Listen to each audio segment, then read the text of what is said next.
each sub-region. The sub-region in Africa with the best score for inter-resilience is Southern Africa. So you're looking at the countries towards the South Africa and neighboring around there.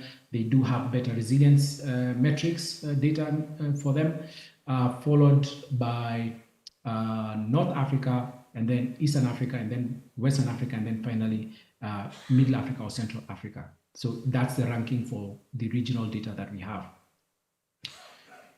Looking particularly at the host country for AIS this year, Ghana has a score of about 35 over 100 in terms of the metrics. We see the data we have from the open sources that I mentioned. We'll go a bit into some of the more sort of key metrics that we think would be of interest, or just to highlight a few things. So in terms of infrastructure, Ghana has a score of 35, market readiness 28, performance 35, and security 42. In terms of the other countries neighboring Ghana, the country with the highest inter-resilience in Western Africa is Cote d'Ivoire. Cote d'Ivoire has a wide variety of submarine cables and a very competitive market. And if you go to the Pulse dashboard, you won't be able to open all the countries to see the different metrics.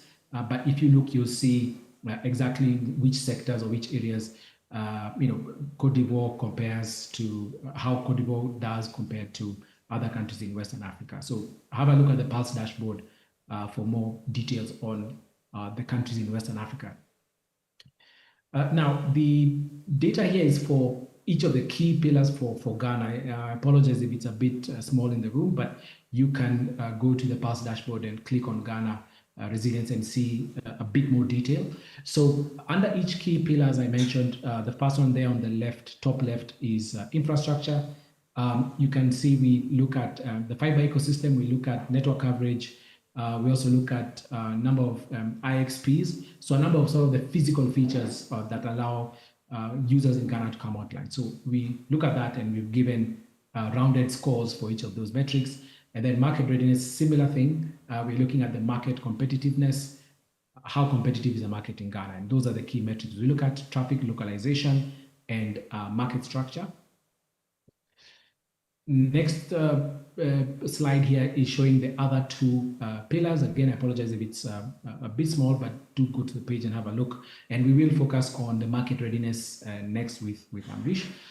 So for security, Ghana scores 42, and below that, you can see some of the key metrics we look at. We're looking at HTTPS adoption, DNSSEC adoption, DNSSEC validation. So those are metrics focused more on security. And then for performance, we're looking at uplink speed, downlink speed. And for each of these sub-metrics, you can see more about the data source that we've used for that particular metric. So we will get a bit more into the market readiness focus area. So not focus area, rather the pillar for the inter-resilience focus area shortly. So thank you. I'll now hand over to Amrish to talk about market diversity in Ghana. Amrish, I can drive the slides. Or you want to share your screen? Let me share my screen. Okay. It's best, yes.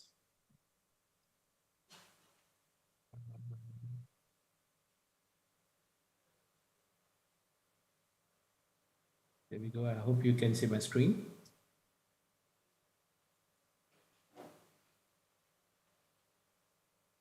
Yeah. So yeah, thank you, Kevin, for the first part, and hello everyone in the room. Market diversity is a quite important component because it is one of the 4 pillars, as Kevin mentioned. And when we were designing this framework, we thought that what could be the different pillars that we can take into account when talking about internet resilience. Obviously, I would say the technical pillars came to mind because they were the most obvious one. But we also thought that having something which is more showing how the market is behaving and how the market is enabling innovation and also providing diversity and competitiveness to the market is something is important. And this is how we came up with the market diversity pillar. So in this pillar, there are one thing that we look at is market competition. So you would agree with me that you could as well have a very highly performing and highly resilient internet, but what if there is a lack of diversity, meaning that, okay, when there is a problem, and we have cases like that, and actually even in well-developed countries, where because of the fact that most of the population is using one provider, if there is one issue, one outage on that provider, the whole country goes down, and this is not good in terms of diversity. We have also seen that diversity of operators brings also market competition, and this brings the price down and provides better affordability to for the internet. And in the case of Ghana, for example, the market competition is poor because we have seen that 80% of the market share is basically dominated by one operator. This can't come here, basically MTN. But this is not an exceptional case. Very few countries have, I would say, a completely diverse market structure because of the fact that a lot of countries, internet operations has been carried out by the incumbent operator or by one single operator. A lot of countries are still in the what we call the poor and the very poor basket in terms of market competition. But we are seeing some trends, and it is actually good to see what's happening in some countries. So when you put some policies in place, like allowing new operators to come and operate in the market, you increase your market diversity, and therefore this can help the overall resilience of the ecosystem itself. Again, looking at the top, comparing Ghana to other countries. So we are taking Ghana because Ghana is a host country, but you feel free to go on the PERS platform. You can pick your country and then see how the situation is. We compared Ghana to other countries like Brazil. So Brazil is a good example. Brazil being a very big country, there is no one or two single operators. There are many hundreds of operators because most of them work on a regional basis. And then because of that, there has been a very a big need for networks within Brazil to interconnect. And thanks to that, because of the fact that the market was so diverse and so spread, internet exchange points have become a quite important infrastructure in those countries, allowing all those networks to interconnect and to exchange traffic. And today, Brazil is a very good example of how a robust internet ecosystem is, and how different networks can easily come in and interconnect and exchange traffic, usually at a very low cost. So just so you know, I think Brazil has in terms of peering, has the highest volume of traffic on the advanced exchange on peering. Unfortunately, that's not the case for some of the countries in Africa, where we're still reliant, unfortunately, on international connectivity to exchange traffic, because first, we do not have all the content providers within the region, and secondly, we are still and secondly, the lack of interconnection between countries, because also of the lack of internet exchange points, is such that operators are obliged and are forced to use international connectivity. So no wonder, as Kevin mentioned, is that when there was an outage in Cote d'Ivoire, not only people in West Africa got impacted, but a lot of African countries, whether it is from Angola to South Africa, even to East Africa, got impacted because of an issue that is happening in West Africa, and this is because there's still a high reliance on submarine cables for connectivity. But nothing nothing is not everything is bad about Ghana. So we have seen quite a drastic improvement in terms of penetration. So while there's a concentration, yes, but we have also seen a lot of investment happening. And Ghana has one of the highest internet penetration rate on the continent, which is actually good to see. We also look at the performance. So this is the average upload and download speed on the box on the left that is being provided by Ookla, and this is quite a decent threshold. In terms of coverage, also quite good. 99% of Ghana is actually covered by at least 4G. And we were talking about costs. Ghana, we measure costs by what we call the GNI, gross national income. So the percentage of GNI. So basically, it's how much a person is earning, and what is the percentage of that earning that is used to buy connectivity, and it is less than 1%. Looking at another important factor, which is about international connection. So as you know, an operator can connect to different providers. It so happens that some operators would only connect to one provider. But for example, here in the case of MTN, international upstream diversity is very good. And that's because MTN has been putting effort in making sure there is a diversity of providers, so that in case of an outage, there is always an option to route traffic on some other path. So outages happen, and they can have quite a big impact. So these are examples. For example, the first one is in Canada, where Rogers had an outage, and it meant a lot of people were disconnected, but also there was emergency services couldn't even access internet or operate, basically. So you could see how the impact of connectivity on the life of people is actually important. We had the same issue in Italy, and also more or less the same issue in Australia. Australia is an interesting case where you have a high level of concentration, because again, there is one big provider that is providing internet connectivity to the whole country. And when something bad happens, a big chunk of the country is disconnected.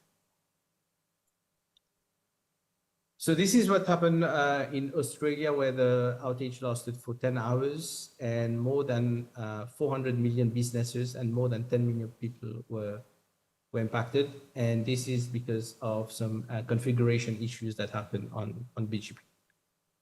So if we need to compare Ghana with some other countries, in that case, we are using Australia. So Ghana has a internet resilience score of 35%, and Australia almost 60%.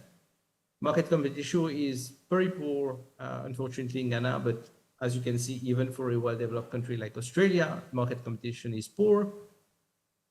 What you see in Ghana is one operator has 80% of the market share, and in Australia, it was 40%. This is what we get as speed, and this is what you get as average internet cost, which is quite comparable. And so this is, I think Ghana is doing quite well on this front. So how do we do now to reduce the impact of outages and improve performance? These are our recommendations. Policymakers and the regulatory authorities need to understand that market diversity is not a threat to the ecosystem, but actually it is going to reinforce the ecosystem and create robustness. Peering is something important. So if there is not enough peering, it is important that we reinforce the local web and create more interconnections between operators, so that the traffic is exchanged locally, content is hosted locally, and then this will create the enabling ecosystem, attracting international players, but also but also attracting local players, create an environment where local players can also thrive. So we did a quick comparison between 2023 and 2025, and as you can see, some countries move from different categories. So we had the category of very good in terms of internet resilience, good, fair, poor, and very poor. And some countries, based on the policies that they have put in place over time, has moved from one category to the other. So one example we have is that Chile or Armenia or Iraq had were fair in terms of internet resilience, but could move up the ladder because they've put in place, for example, if we see more data centers, or if we see more internet exchange points, or more networks connecting to the internet exchange points, their internet resilience score would increase. So change can happen, and change can happen fast. So as you can see here, this is market share information. So market share is how much one operator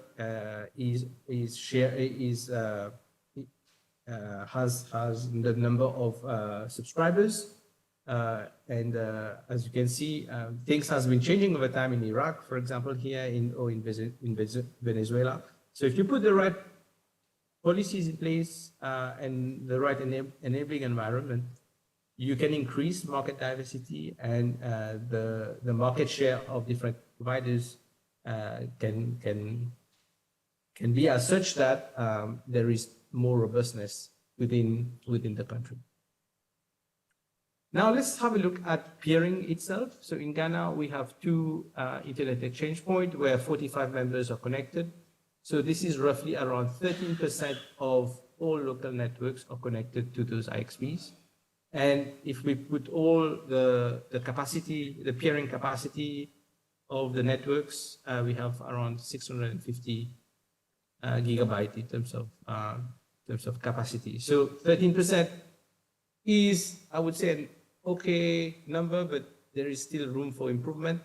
We want this number to grow, to have more members to connect to the internet exchange points, so that there is more local traffic exchange. And one thing which IXPs plays an important role is actually attracting content delivery networks. When you have an IXP which is functioning and operating, on the side you have it also hosting facilities.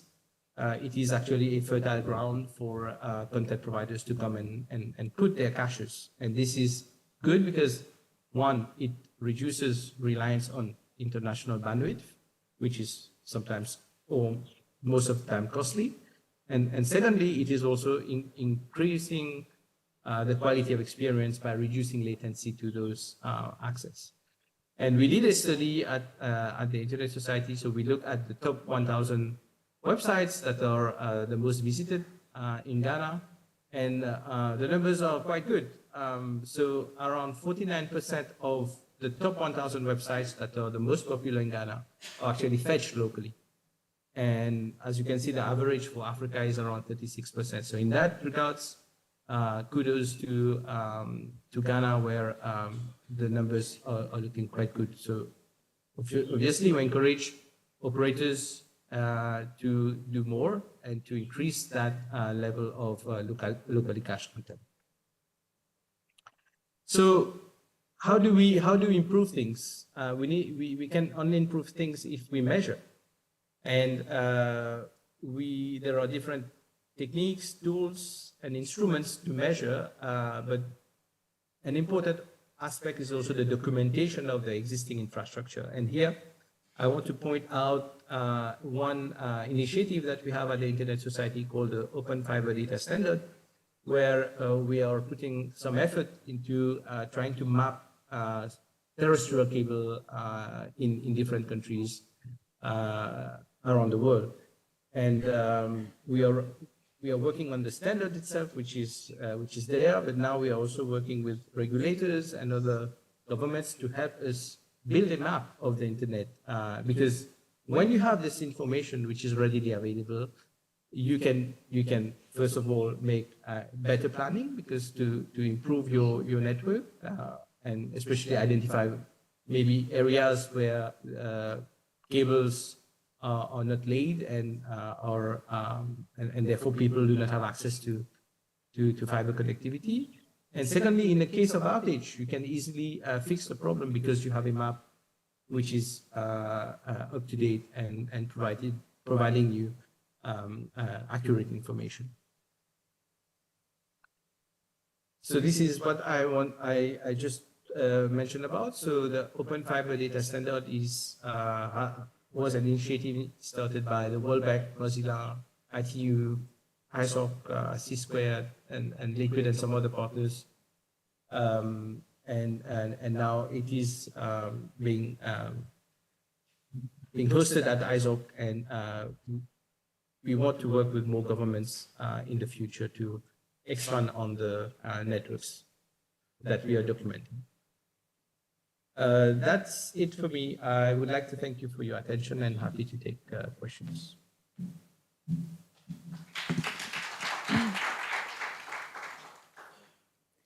Thank you, Kevin and Amrish. So we are ready for your questions. Any questions for Amrish or Kevin? No? It was very clear. Yes, please, go ahead.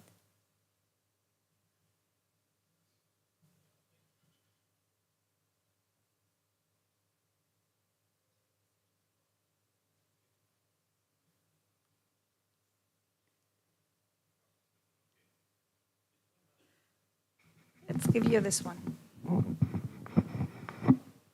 I think it's on. Okay, thanks a lot for the presentations. So maybe just to confirm with Amrish whether this data is available for all countries. Like if I'm looking for data for Madagascar, I could find this data on your website, or do we have like to make requests to? Thanks for that. So we have some information which is publicly available, and on our platform we have the country reports, and it is for, as Kevin mentioned, around 180 or 190 countries which are covered.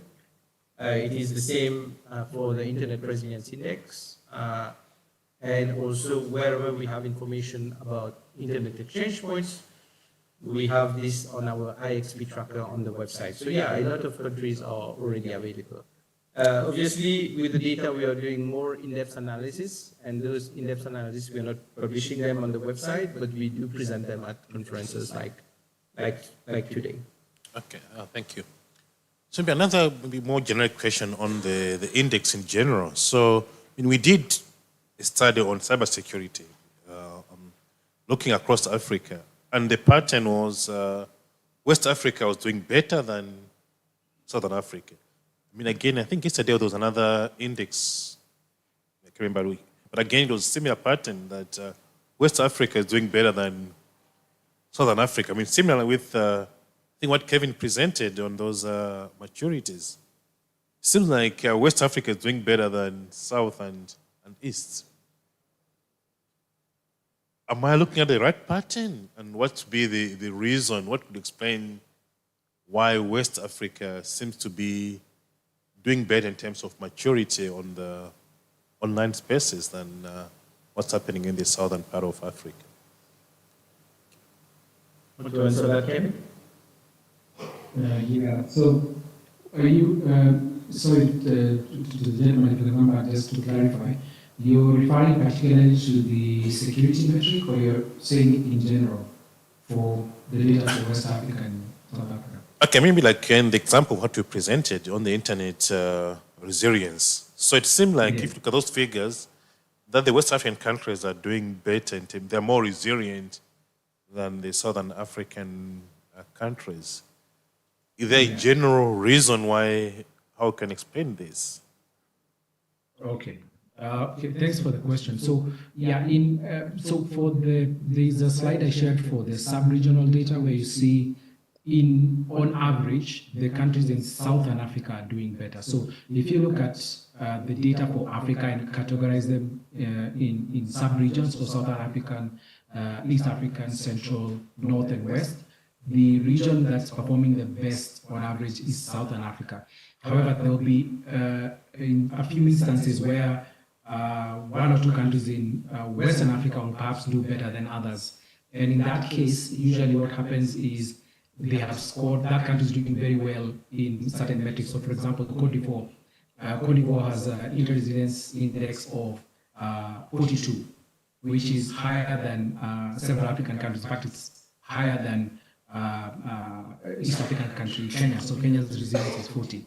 But if you look at Cote d'Ivoire in terms of the infrastructure, there are several submarine cables coming in, the market is competitive and so on. So in some instances, there are countries in West Africa that are doing better than countries in other regions of Africa. But on average, Southern Africa is leading. And if you look at the top countries from Southern Africa, like South Africa itself, South Africa does very, very well because it has several submarine cables, a lot of terrestrial fiber, and several internet exchange points, which I believe is 11.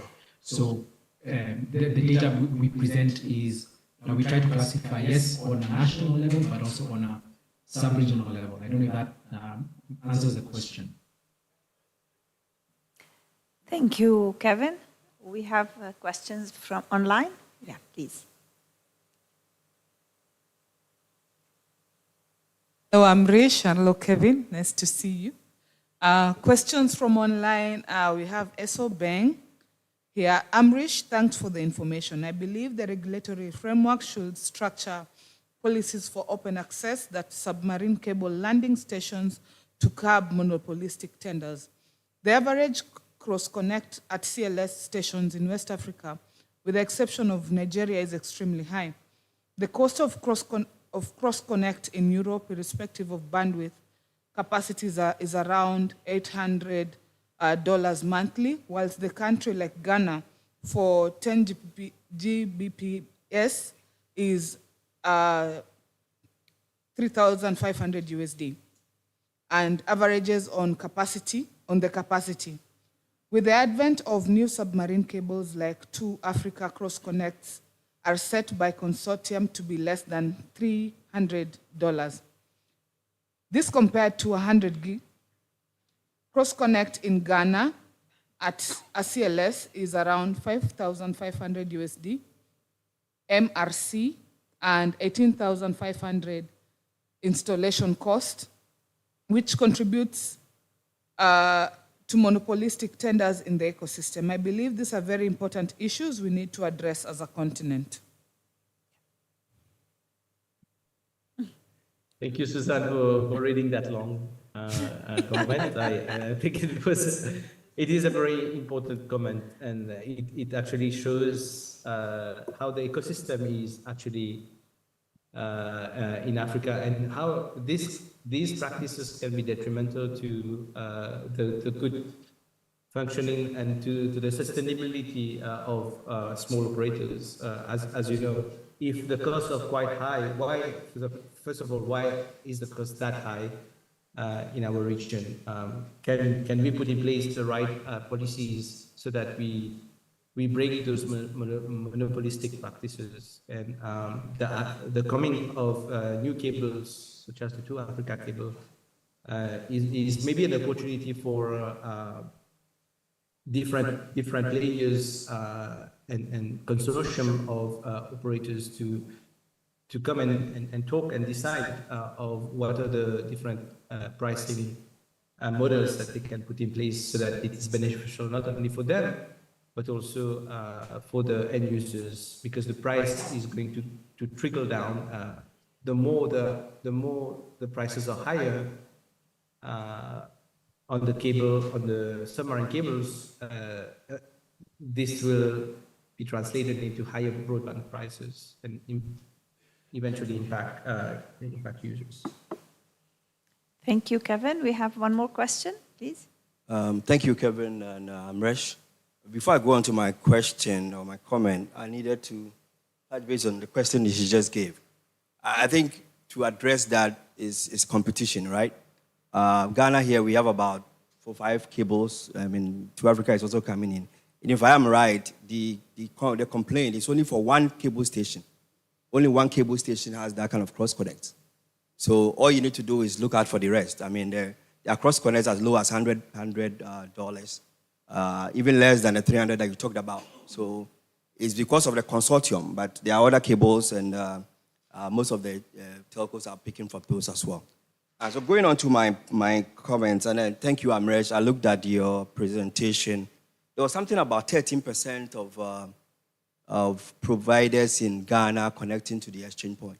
Are you getting the statistics from those who have been licensed, or from the fact those who are active? So what we do is we collect data about IXPs from PeeringDB. So PeeringDB is a platform where when there is an exchange point, the exchange point will document its peering fabric in this database. And when there are new connections happening, those peers are actually also documented on PeeringDB. So it is a global platform that everyone uses, but it is a crowdsourced platform. So if it is not updated, then we do not have the latest information. So this is what we are using at the moment. And so what we have found is that 13% of all allocated networks in Ghana, out of all the allocated networks by Afrinic in Ghana, especially we look at those that are active, so which are appearing in the routing table. How many of them are actually appear at the 2 IXPs that are currently active in Ghana? And we find 30% of them actually. Okay, so if they are appearing in a routing table, then that's fine. I mean, if it was just those who have been in existence, and I know that most of them are inactive. But that's fine. Mm-hmm. Just go on to the point about the resilience. I'm a bit curious about the way you came about your resilience measure, right? I think you mainly looking at for direct end users, right? And based on that, you are looking at for, in terms of competition on the telecom space. Because I see that most of it is because one telco is a bit bigger, which is making our resilience score very low. I mean, if you look at it from the angle that telco, same telco, who is having most of the handsets or end users, has about 4 or 5 upstream providers, which is making it a bit more resilient than some of the operators that you might have in Burkina or other countries. And I see Burkina scoring higher than Ghana, CIV scoring higher than Ghana. So I'm a bit, I think maybe we can take a second look at it. I don't know how, because really what you are telling us is that you believe that the core network infrastructure of this guy can just collapse. And so if that collapses, that's the only way that everything will go off, right? Because on the RAN side, most of them are distributed, and so they are highly diversified. So it's only on the core side that you feel that if you have two different or 3 different core locations, and if it goes off, then that can cause that problem. So let's look at it, because I think sometimes it gives the wrong information, because we think we are doing a lot of work in Ghana in terms of trying to push internet's resilience, right? Yes. And it's not just on the submarine side. We are also looking at it from the local distribution side and all that. So maybe you can take a second look at your... Yeah, that's a good observation. So the index really is just to give an idea of how things are for different indicators, and the fact that we are merging all those indicators together to get a single score. If, for example, you're doing very well on, I don't know, let's say connection to submarine cable, or in terms of upstream provided diversity, but on the other side, you do not have IPv6. Your domains are not signed. You're not protecting networks from DDoS attacks. So your overall resilience score will be reduced. So it is a game of balancing out different things. and not only focusing on high bandwidth, for example, right? So someone can claim, oh, we have the highest bandwidth in the world, but what if you have only one provider and this is a single port of failure? So the whole framework balances everything out to some extent. Thank you, Amrish. Thank you, Kevin. Any more questions? Or we can move to the next session. Okay, so our next, yes, Maybe Kevin. just before I close, just one comment. So to also provide some more context in terms of what is available for people to read more on internet resilience, we did partner with the Africa Telecommunication Union, and that's ATU and AFRINIC, to work what we call the Internet Resilience Framework document. So there's a framework document that is available on the ATU website. We can provide the link maybe to the host of the event. And that document tries to capture at national level what can be done